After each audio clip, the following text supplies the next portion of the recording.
Председател, почитувана колешка. Овој ваш прес не бере овде како што го прочитавте, навистина ме загрижува, затоа што реалноста надвор е прилично сурова. Многу е едноставно. Го зимате ребалансот и одите во Министерство за здравство. И таму веднаш ви паѓа во очи дека токму во здравството кратите, а се повикувате како аргумент.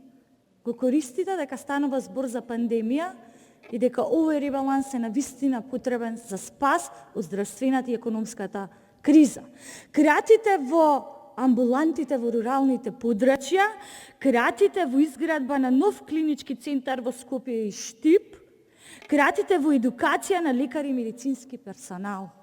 Тоа е загрижувачки. Понатаму, ве слушав внимателно, прочитавте многу и од економскиот дел.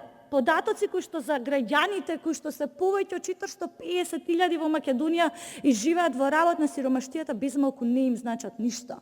Тие сакаат да слушнат тука одговор како да си дозволат кога живеат со 100 денари на ден, да си дозволат тест од 3.000-4.000 денари во просек заради тоа што не можат да стигнат на ред во јавното здравство, мораат да одат во приватното, но не можат.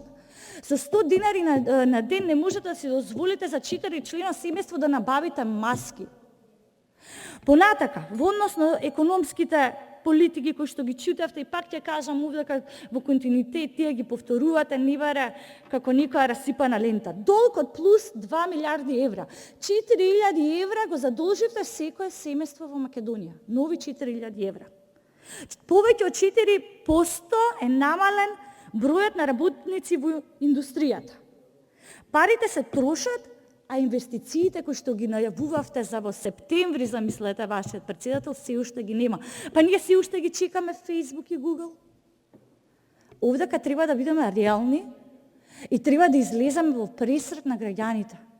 И ќе се согласам, ребалансот навистина е потребен, но е потребен да биде искреиран за да излезе во пресрет на оние кои што ги оставивте, ги заборавивте. Да подсетам дека додека ние овдека дискутираме за ребалансот и се случија неколку протести и апели, пожарникарите ги заборавивте. Тие се нашите херои, ние без нив не можеме, ама без Петрев Шилегов можеме. Ги заборавивте полициските службеници, кои што се на првата линија во борбата со COVID-19. Тоа е навистина загрижувачки. Единствено што ќе се согласам е точно. Целиот свет се соочува со оваа пандемија, здравствена и економска, но министрите за здравство во Европа имаат чувство на одговорност и се поднесоа оставки. За разлика во Македонија, ние имаме министер кој што си тера мајтап со народот наместо веднаш да поднесе оставка. Срамота. Фаница Николос.